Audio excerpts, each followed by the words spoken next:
Hey, welcome to my channel. My name is Paula and today let's talk about absolutely ridiculously silly bags. I was tagged to share my simply silly, ridiculous bags.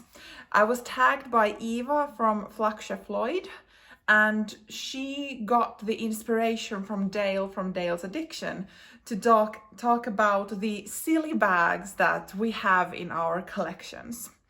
And when I first saw the video idea and then realized I was actually tagged, I kind of thought that I actually wouldn't have anything to share in this because I'm a very boring, practical person, and I would say like majority of the bags that I own have been purchased with the idea of they need to be practical and quite the opposite of silly.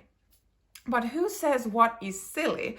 Because I would imagine that there are a lot of people out there who would look at the bags I own and consider all of them to be silly, because I've paid a lot of money for handbags, and for the purpose of a handbag, there is absolutely a lot less affordable options out there. A lot affordable. So someone could actually argue that all of these are silly, but I want to believe that that's not the case. After further thinking about this, and especially after listening to Dale's video where she kind of explained that silly can be many different things and not just silly. And as again, who says what silly means? We all have different meanings for that. So I actually have 4 different, let's say, categories of silly bags that I want to share with you. So let's just go right into the first one. I have 2 of the same bag. I think that is super silly, especially for me, who is known to not do duplicates. I can't do duplicates because I know that I will start favoring one over the other.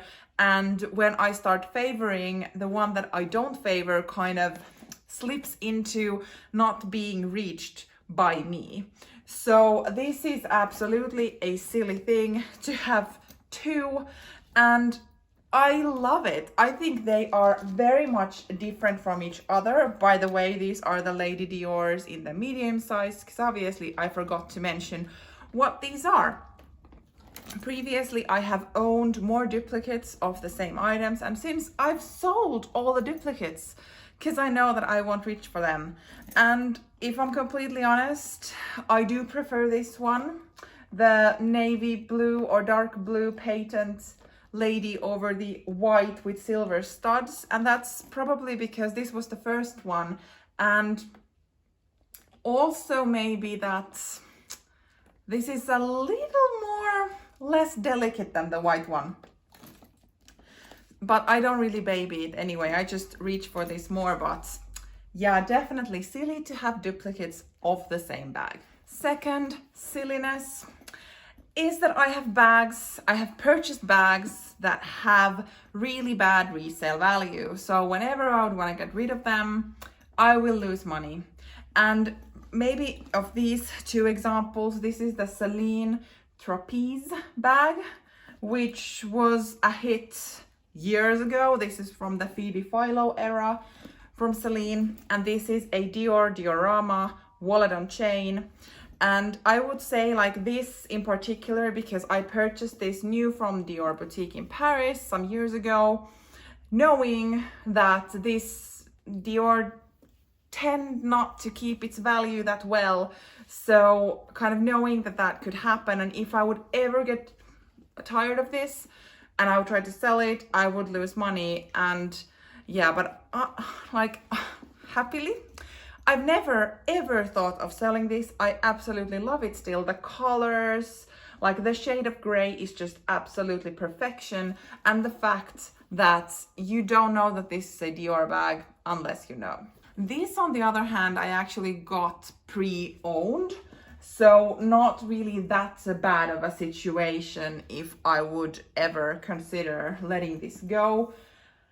But to be honest, I actually like that this is an older style, and for some this might scream some kind of 2000 something, because for me I think this is really cool design, but yet a classic feel to it. It has a top handle, also a shoulder strap, so it's possible to carry multiple ways. And if I would want to change the strap for like a crossbody version, I could. And this fits my laptop, so I can actually use this at work. And because this is quite understated, no one knows that this is a Celine bag at work, which is something I also really prefer. So yeah, I tend to go for bags that knowingly have a bad resale value. I guess you could count these into also having a bad resale value, right? Thirdly, I have a very trendy handbag. This is the Prada re-edition 2005 with the guitar strap and the chain. I purchased this some years ago when the let's say hype or whatever, it had already been going for a while, and I was really struggling of, is this too trendy? What if I get bored with it? Prada also doesn't really keep its value, like what do I do? But I just was kind of like, I want it. So I want it not because it's trendy, but because it's practical and it's very lightweight, and I think it looks good in my kind of very casual lifestyle. So I went for it, and this has been my most used bags probably ever since I got it. It's absolutely lovely. I've used this a lot and it still shows no wear. And the climate I live in is quite harsh on my bags, and whenever it is the harshest, is that a word? Yeah, the worst, I tend to take this one because it's nylon, so it shouldn't be as delicate as leather. But yeah, so yeah, I went with the trendy bags, and that can also be quite silly, can't it? I have patent leather handbags. So it is somewhat of a, I don't know, fact in the luxury world that patent leather is not really as appreciated as calfskin or lamb leather or goat skin or whatever.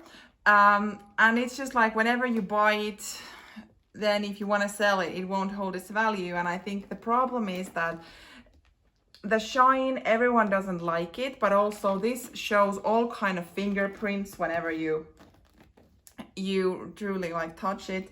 And if you manage to get something through the patent layer, that is there permanently, so you cannot remove that. It will stay there. When it is like a bit softer leather or calf or lamb or something, there is still something that you can do about it, but I'm fairly certain that you can't even repaint patent leather. I don't know, I might be super wrong, but it's just, these are not that liked. And I also feel like because of the nature of patent, it's not an everyday style for me. It's more festive, and that limits the causes when I can wear them. And yet again, I have to. And to be honest, I really love both of them. So yeah, patent leather bags. Final silly thing is that I have seasonal bags, and especially when the season is summer and the bag is a basket raffia straw bag in a climate where summer months are pretty thin, this could be quite silly purchase. This is my Loewe basket bag in the medium size, and I love this. This is just, it's so beautiful as a summer bag, and I wasn't certain if I would wear this type of bag that often, that it would actually make sense to use that much money on this. But turns out, because I love this particular bag so much, I actually used it tons. Probably my most worn handbag from last summer. So being a seasonal bag, I wore the beep out of this one during the season that it could be used. And now I actually had it in its dust bag, in its box, tucked away, waiting for next summer before filming. So I kind of needed to do some digging to get this out from the storage. So yeah, it is that seasonal. All the other bags are kind of a little easier to reach and grab, and They can be worn basically all year around. This, I mean, who says I couldn't wear this in the winter, but I kind of don't feel like having such an open bag with snow and kind of a wool coat on it. Not the look I would go for. So for me, this is definitely a seasonal bag, and kind of silly to spend that much money on a seasonal bag. What do you say? So turns out I actually have quite many silly bags and silly bag decisions and so on, but you know what? That's all right, because these are the bags I've chosen, these are the bags I love, and who cares if someone else considers them trendy or that they have bad resale value. I don't really mind unless I sell them, which I'm not planning to, so that's just a fact that doesn't really impact my life that much. And I'm very much more into using and having the bags that I want and not what other people think is cool or popular or hyped. But yeah, so these are my silly bags, and I'm not gonna tag any particular people to do this, but if you get excited and inspired of this topic, please consider yourself tagged and film your take on this, because this was actually quite an eye-opener with my practical bag collection being actually quite silly. Thank you for watching and see you in my next video. Bye.